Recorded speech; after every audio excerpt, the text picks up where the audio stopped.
उत्तर प्रदेश के मुख्यमंत्री योगी आदित्यनाथ ने सैफई यूनिवर्सिटी का दौरा किया। ऑक्सीजन प्लांट का काम अधूरा देख नाराजगी जताई है।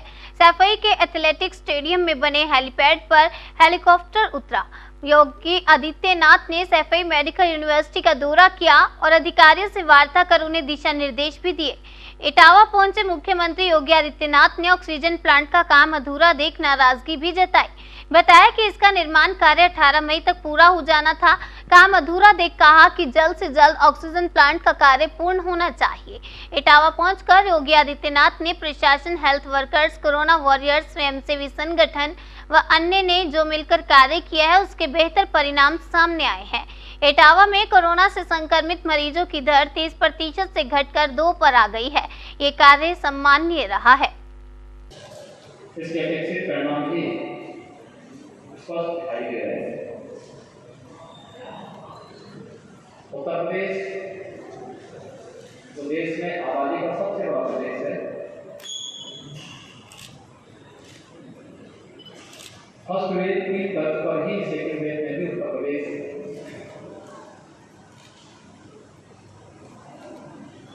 शासन, प्रशासन, हेल्थ वर्कर, कोरोना वॉरियर्स, स्वयंसेवी संगठनों और आम जनमानस के सहयोग से उसी प्रकार के परिणाम को फिर से लाने में सफलतापूर्वक आगे बढ़ रहा है। उत्तर प्रदेश जिसके बारे में विशेषज्ञों ने ये राय व्यक्त की थी कि 25 अप्रैल से 10 मई के बीच में उत्तर प्रदेश में 1 लाख केस प्रतिदिन आएंगे, उत्तर प्रदेश की स्थिति और नियंत्रित हो जाएगी।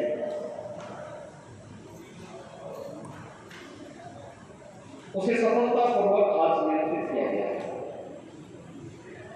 हमारे यहाँ अधिक से अधिक केस 38,000 आए थे 24 अप्रैल। आज हमारे यहाँ 6,000 केस आए हैं उत्तर प्रदेश में। एक्टिव केस उत्तर प्रदेश में 30 अप्रैल तक, जब पॉजिटिविटी ज्यादा थी, रिकवरी कम थी, तब उत्तर प्रदेश में 30 अप्रैल तक एक्टिव केस 3,10,000 तक पहुंचे थे। आज इस संख्या के मान सकते हैं 2,16,000 एक्टिव केस कम ये हैं पिछले 21 दिनों में उत्तर प्रदेश के अंदर। इसके लिए टेस्ट क्षमता बढ़ी। उत्तर प्रदेश ने आज 3,07,000 टेस्ट किए, 24 घंटे में 3,07,000 टेस्ट। और अगर हम लोग पूरे प्रदेश के अंदर कोरोना कालखंड में किए गए टेस्ट की बात करें तो संख्या हमारी 4,65,00,000 को क्रॉस कर जाती है। देश के अंदर सर्वाधिक टेस्ट है। पॉजिटिविटी रेट एक समय उत्तर प्रदेश के अंदर लगभग 17% के आसपास पहुंच चुकी थी। आज वह घटकर के 2.4% के आसपास है। CFR प्रदेश का 1% के आसपास है। रिकवरी रेट 93% से अधिक है, तो देश के अंदर सबसे अच्छा है। ये प्रदेश के अंदर जो कार्य किए जा रहे हैं उसको लेकर के एक अभियान प्रारंभ हुआ है, उसका एक हिस्सा है। और ऐसे ही हम लोगों ने यहाँ की टीम ने, इटावा की जो हमारी टीम है, यहाँ की मान्य जनप्रतिनिधियों ने, यहाँ की प्रशासन ने, यहाँ की हेल्थ वर्कर्स ने, यहाँ की जो कोरोना वॉरियर्स हैं, स्वयंसेवी संगठन हैं, सब ने मिलकर के जो कार्य किया है उसके अपेक्षित परिणाम सामने आए हैं। एक समय यहाँ पर जो पॉजिटिविटी थी बहुत 30% के आसपास पहुंच गई, आज घट करके 2 से नीचे आ चुकी है।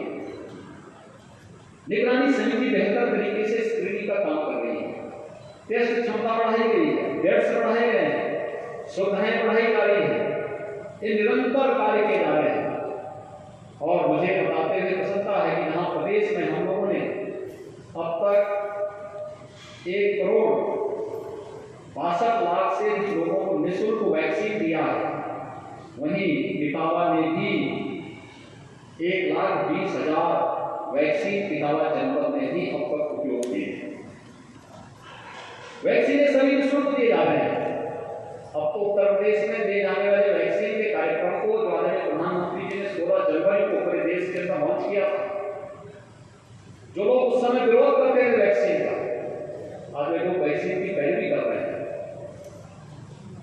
वैक्सीन फ्री में दिया जा रहा है 45 सीटों पर भारत सरकार के सहयोग से, और 18 से 44 के बीच में प्रदेश सरकार स्वयं वैक्सीन खरीद करके इस वैक्सीनेशन के अभियान को आगे बढ़ा रही है। 18 से 44 के बीच में अभी हम लोग 23 जनपदों में इसको लेके चल रहे हैं। हम धीरे धीरे करके इसका विस्तार कर रहे हैं। हमारा प्रयास है कि जून में जितना वैक्सीन हम प्रतिदिन दे रहे हैं इसको हम दुगना से ज्यादा बढ़ा करके अधिक से अधिक लोगों तक इसके कवरेज को पहुंचाने की व्यवस्था करें। प्रदेश ने वर्तमान परिस्थिति में कोरोना के खिलाफ अभियान प्रारंभ किया है, ये तो सफलतापूर्वक आगे बढ़ ही रहा है। हमने थर्ड वेव की आशंका के भी समाधान की कार्रवाई अभी से कर दी है। हर मेडिकल कॉलेजेस को 100 बेड का पीडियाट्रिक आईसीयू बनाने के लिए निर्देश दिए गए हैं। हर डिस्ट्रिक्ट हॉस्पिटल में 25 से 30 बेड का पीडियाट्रिक आईसीयू के निर्माण की कार्रवाई प्रारंभ कर दी गई है। ऑक्सीजन प्लांट प्रदेश के अंदर 300 से अधिक वर्तमान में या तो निर्माणाधीन है या प्रस्तावित किए गए हैं, जिससे हर जनपद ऑक्सीजन में आत्मनिर्भर हो सके। इस कार्रवाई को सफलतापूर्वक आगे बढ़ाने का कार्य किया जा रहा है। भारत सरकार का इसमें बहुत बड़ा सहयोग हो रहा है। फर्स्ट वेव की तुलना में ऑक्सीजन की आपूर्ति ज्यादा होने के कारण, ज्यादा मांग डिमांड ज्यादा होने के कारण आपूर्ति के लिए भारत सरकार के सहयोग से एक ऑक्सीजन एक्सप्रेस चलाई गई। एयरफोर्स के विमानों के माध्यम से ऑक्सीजन की आपूर्ति में सहयोग लिया गया और ऑक्सीजन में कहीं कोई दिक्कत न हो इसके बारे में निरंतर नित्य नए प्रयास केंद्र और प्रदेश सरकार के द्वारा किए जा रहे हैं और आने वाले समय में हर जनपद ऑक्सीजन के क्षेत्र में आत्मनिर्भर होगा। प्रदेश सरकार ने यह भी तय किया, अभी जो हमारी कार्रवाई चल रही है, एक तो कम्युनिटी किचन, हर जनपद में कम्युनिटी किचन का प्रारंभ।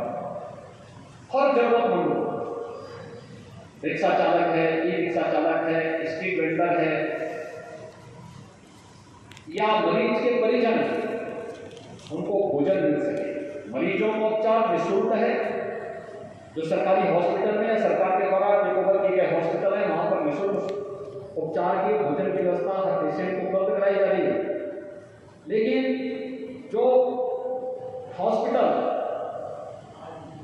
जहां पर हॉस्पिटल में क्योंकि हम कोरोना कर्फ्यू में हैं, तो मरीज के परिजन, रेस्टोरेंट बंद चल रहे हैं। एक बात कहे, हर प्रशासन को निर्देशित किया गया है कि मरीज के परिजनों की व्यवस्था कम्युनिटी किचन से हम 2 समय का भोजन की व्यवस्था उन लोगों के लिए जरूर हो। और एक व्यवस्था में धन्यवाद दूंगा अपने विधायक को, जिन्होंने यहाँ पर सैफई मेडिकल कॉलेज में स्वयं उन्होंने अपनी ओर से निःशुल्क कैंटीन प्रारंभ किया है। जिला हॉस्पिटल में भी यहाँ पे व्यवस्था चल रही है और भी जगह पर जो कार्यक्रम चल रहे हैं। ऑक्सीजन प्लांट इन लोगों ने न केवल यहाँ पे हॉस्पिटल में उपलब्ध कराए हैं, बल्कि सीएचसी में भी उपलब्ध करवाने की कार्रवाई की है। एक जागरूक जनप्रतिनिधि के रूप में जिस प्रकार के दायित्व का निर्माण होना चाहिए, उस कार्यक्रम को ये लोग निरंतर आगे बढ़ाने का कार्य कर रहे हैं। उन्होंने सफलतापूर्वक उस कार्यक्रम को आगे बढ़ाया है। केंद्र सरकार के द्वारा प्रधानमंत्री गरीब कल्याण पैकेज के अंदर मई और जून में हर व्यक्ति को, हर गरीब जरूरतमंद को निःशुल्क खाद्यान्न वितरण की व्यवस्था 30 मई से प्रारंभ हो गई है। 30 मई तक यह कार्यक्रम चलेगा। मई प्रथम सप्ताह में हम लोग प्रदेश सरकार के द्वारा भी निःशुल्क खाद्यान्न हर एक जरूरतमंद को 15 करोड़ से अधिक लोग उससे लाभान्वित होंगे। 3 महीने तक ये व्यवस्था हम पहले चरण में लेके जा रहे हैं। जून, जुलाई और अगस्त में हर जरूरतमंद को ये भोजन, निःशुल्क खाद्यान्न, ड्राई राशन उपलब्ध करवाने का कार्य होगा। इसके साथ ही सरकार ने ये भी तय किया, उस हर जरूरतमंद को, जो जरूरतमंद स्ट्रीट वेंडर है, रिक्शा चालक है, ई रिक्शा चालक है, कुली है, पलेदार है, नाव है, धोबी है, मोची है, इस प्रकार की जो एक कैटेगरी है, जो लोगों को जो डेली कमाते हैं और उनके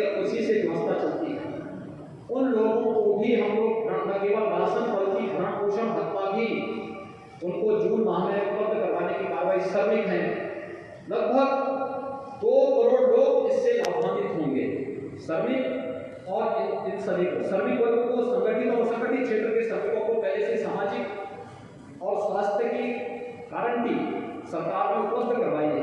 हर एक श्रमिक को 2 लाख दुर्घटना होने पर 2 लाख की उनको सामाजिक सुरक्षा की गारंटी और 5 लाख रुपए का उनके लिए स्वास्थ्य बीमा का कवर उपलब्ध करवाने की कार्रवाई सरकार ने पहले उपलब्ध कराई है। वर्तमान में उनको ये सुविधाएं अतिरिक्त प्रदान की जा रही है।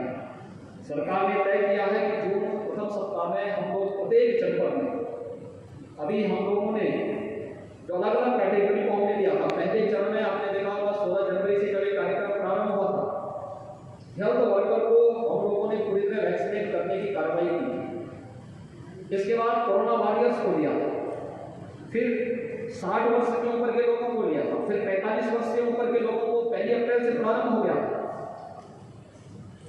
हम लोगों ने अभी 18 प्लस की वैक्सीन के कार्यक्रम को 1 मई से प्रारंभ किया। इसके बाद हम लोगों ने जब पहले चरण में 9 जनपद में, फिर इसको बढ़ा करके 18 जनपदों तक हम लोगों ने पहुंचाया, फिर 23 जनपदों तक हम लेकर के गए। हम लोगों ने इसके साथ ही ये भी जोड़ा कि हाईकोर्ट की दोनों बेंच में, हाईकोर्ट की लखनऊ बेंच और इलाहाबाद हाईकोर्ट, वहां पर न्यायिक अधिकारियों को, उनके वहां जुड़े हुए जो कर्मचारी हैं उनके परिवार के लोगों को वैक्सीन की कार्रवाई, और मीडिया के लिए भी हम लोगों ने 2 जगह, एक नोएडा में और दूसरा लखनऊ में सूचना भवन में, उनको वैक्सीन देने की कार्रवाई वहां पर दोनों जगह सफलतापूर्वक संचालित हो रही है। सरकार का अगला कदम है कि हर एक जनपद में हम न्यायिक अधिकारियों को और मीडिया को भी वैक्सीन देने के लिए अलग सेंटर उनके लिए बनाएंगे। जहां न्यायिक अधिकारी रहते हैं वहां पर हम लोग उनके लिए, जहां observation waiting area, observation area होगी या उनकी डिस्पेंसरी होगी, वहां पर उस प्रकार की सुविधा क्रिएट करके ये सुविधा वहां पर उपलब्ध वैक्सीनेशन की कार्रवाई को जोड़ेंगे।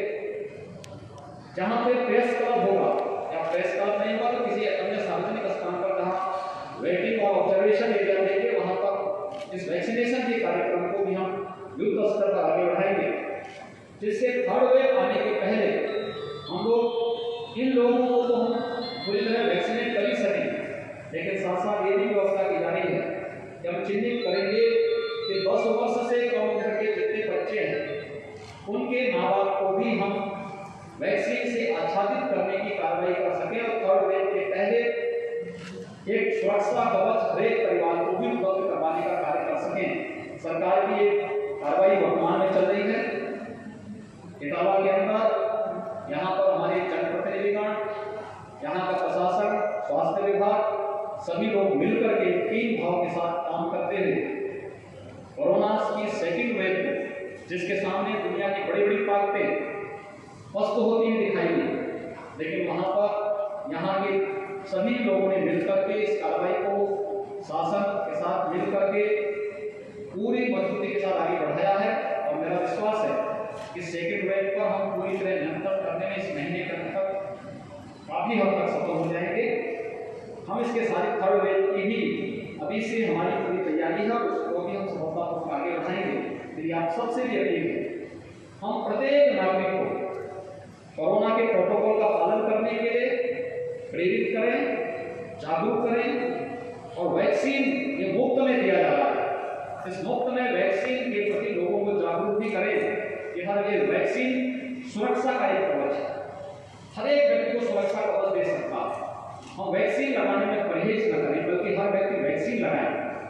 मुझे प्रसन्नता है कि इटावा जनपद में अब तक 1,20,000 से अधिक लोगों ने वैक्सीन लिया है और लोगों में इसके प्रति जागरूकता है। ग्रामीण क्षेत्र में भी CSC को यानी कॉमन सर्विस सेंटर को रजिस्ट्रेशन का केंद्र बिंदु बना करके इस कार्रवाई को आगे बढ़ाने का कार्य